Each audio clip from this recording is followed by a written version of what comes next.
Good morning all. आज के इस लेक्चर में हम पढ़ने वाले हैं अबाउट रिएक्शन काइनेटिक्स।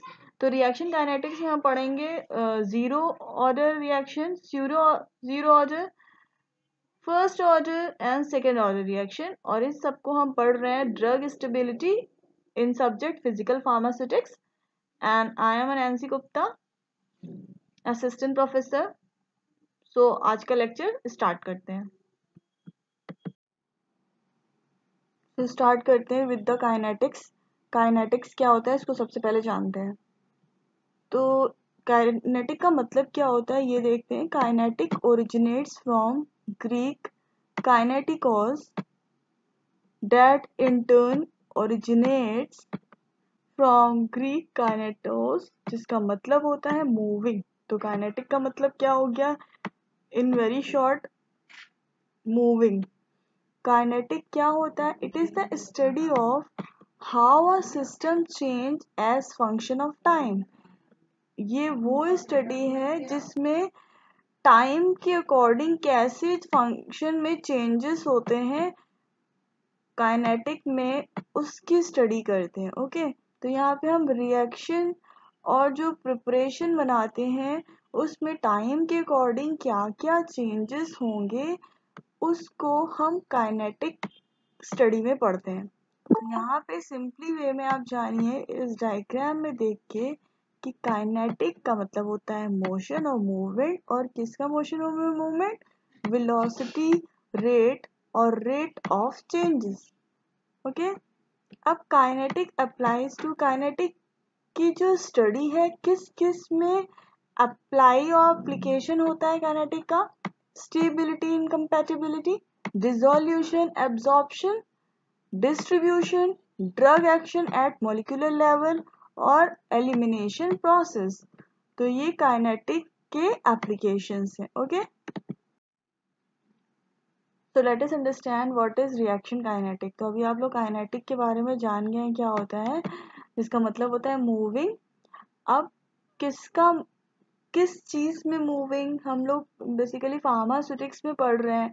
तो फार्मास्यूटिक्स में रिएक्शन काइनेटिक का क्या एप्लीकेशन है और इस ड्रग स्टेबिलिटी में क्या एप्लीकेशन है, इसको इस डेफिनेशन से आप डिफाइन करेंगे।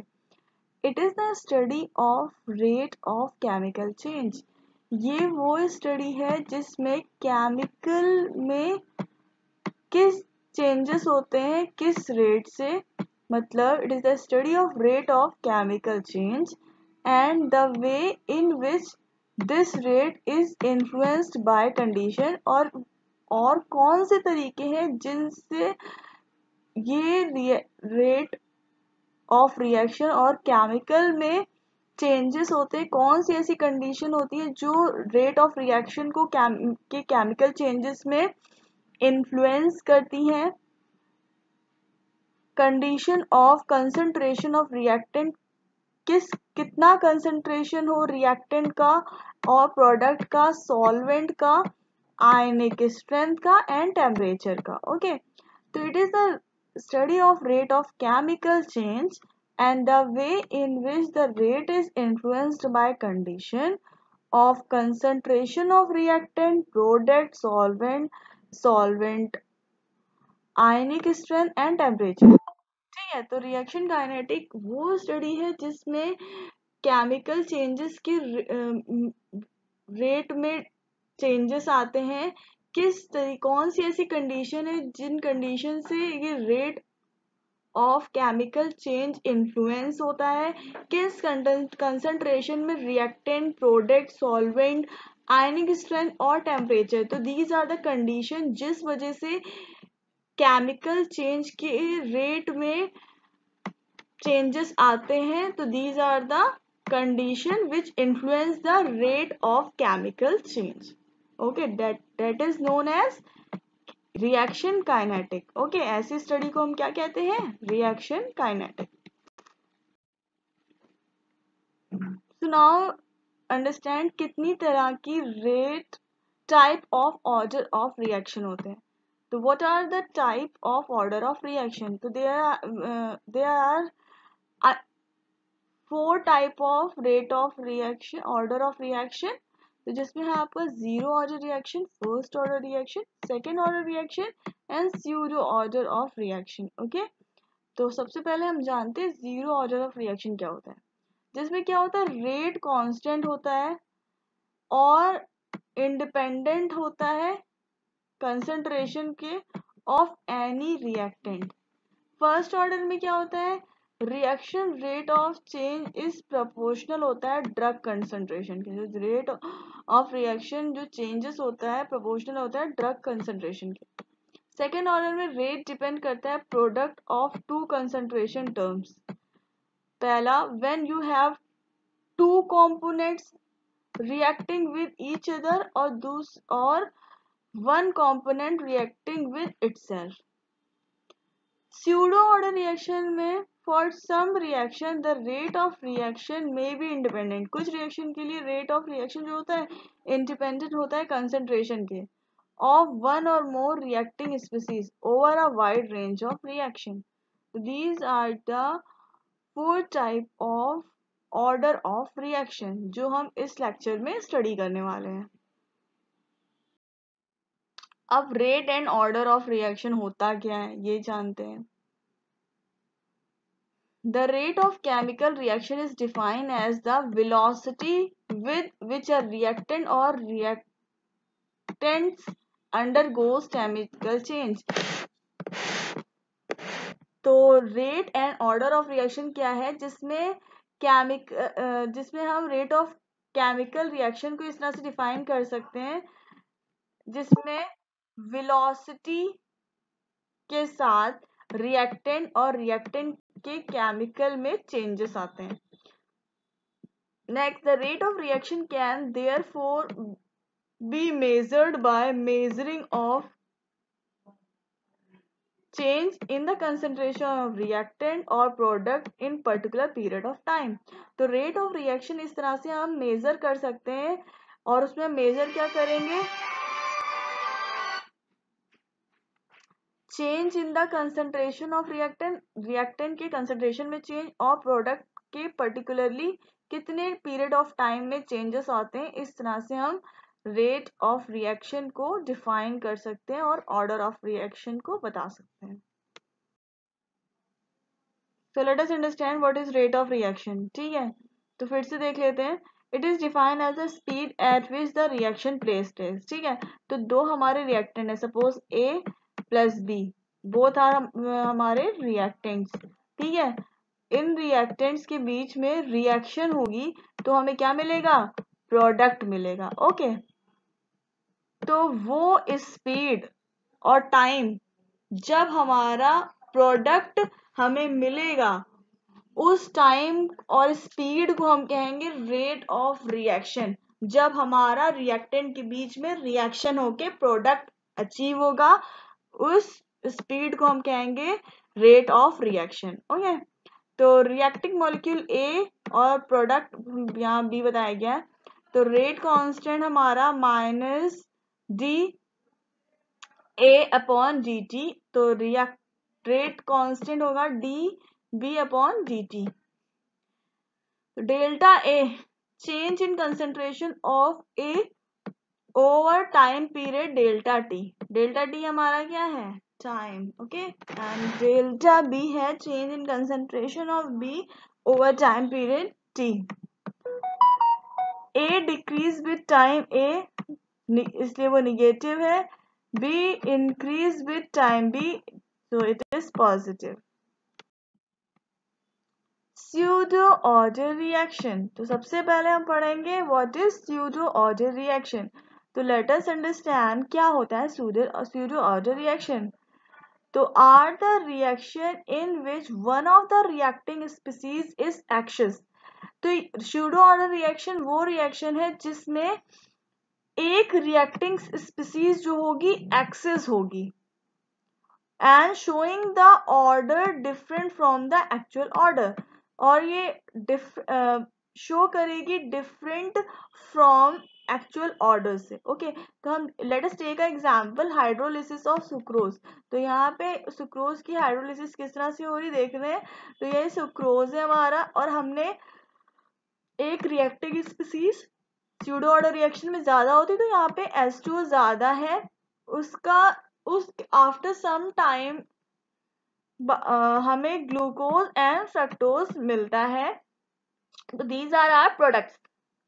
तो original order of reaction is 2 but actual order is 1। तो स्यूडो जीरो ऑर्डर रिएक्शन क्या है? Is the reaction which may be first order but behave like a zero order reaction depending on the experimental condition. Example है drug degradation in suspension. Next है pseudo first order reaction। क्या होता है? ये वो reaction है जो second order reaction हो सकती है बट बिहेव करती है फर्स्ट ऑर्डर रिएक्शन की तरह, बट डिपेंड करता है एक्सपेरिमेंटल कंडीशन पे। एग्जाम्पल है acid hydrolysis of methyl acetate. Next देख लेते हैं what is zero order reaction. It is defined as the reaction in which the rate does not depend on the concentration term of reactant. ये वो reaction है जिसमें rate depend नहीं करता है कंसंट्रेशन ऑफ रिएक्टेंट। ओके, इसको हम mathematically express कर सकते हैं minus D C upon D T equal to K naught. तो यहाँ पे जो हमें जीरो ऑर्डर रिएक्शन से कर्व मिलेगा, स्ट्रेट लाइन मिल रहा है। ओके, और स्लेप जो क्या है हमारा के जीरो है। तो वेयर के जीरो क्या है? Specific rate constant for zero order reaction. Unit of zero order reaction क्या होगी? मोल्स पर लीटर सेकेंड। एग्जाम्पल है colour loss of liquid multi sulfonamide preparation and oxidation of vitamin A in oily solution.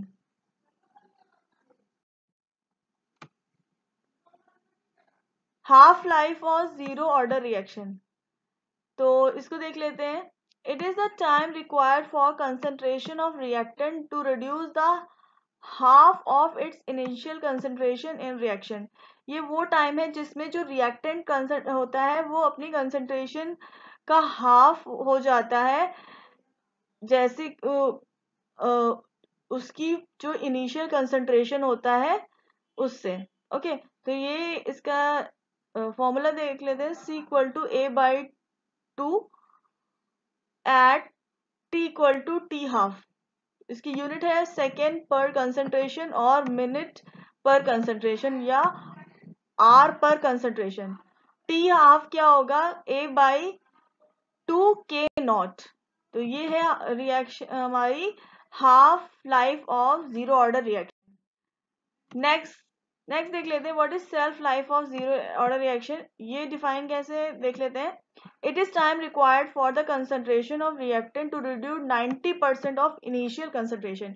ये वो time require है जिसमें जो reactant होता है वो अपनी इनिशियल कंसंट्रेशन का 90% क्या होता है?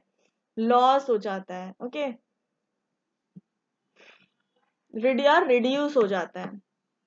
तो इसको ऐसे लिख सकते हैं C equal to 90 A upon 100 at T equal to T 90। इसकी यूनिट है सेकेंड पर कंसंट्रेशन और मिनट पर कंसंट्रेशन या आर पर कंसंट्रेशन। तो T 90 equal to 0.1 A upon K zero. Next है फर्स्ट ऑर्डर रिएक्शन। तो फर्स्ट ऑर्डर रिएक्शन क्या है? It is defined as a reaction in which the rate of reactant depend करता है concentration of one reactant.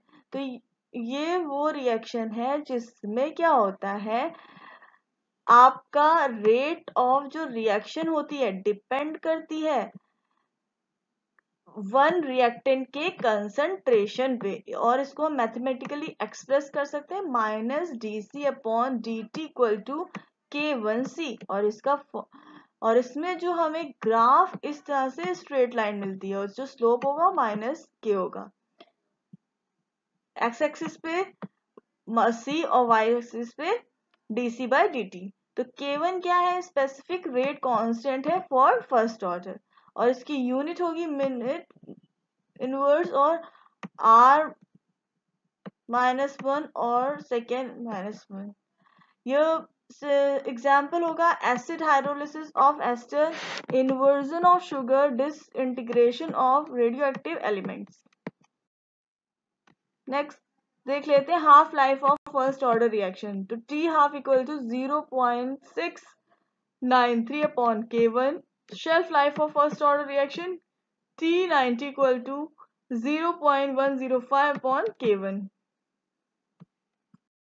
What is second order reaction? So it is defined as the reaction in which the rate of reaction, जिसमें rate of reaction क्या होती है, depend करती है concentration of two reactant. तो second order reaction को इस तरह से define करेंगे जिसमें rate of reaction depend करती है concentration of दोनों ही reactants पे.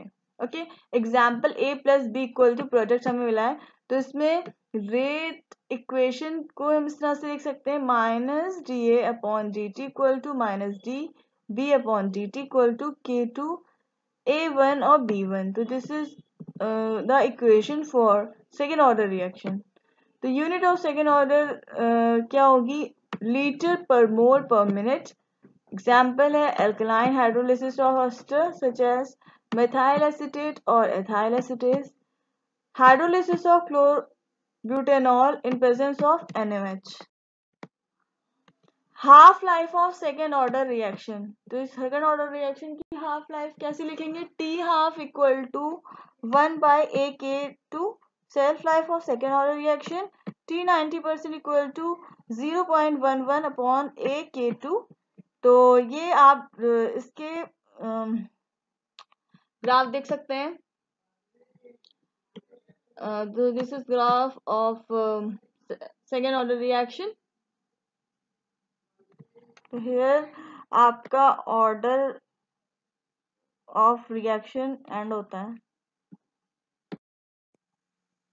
So this was all about reaction kinetics. Here I am ending today's lecture. Thank you all.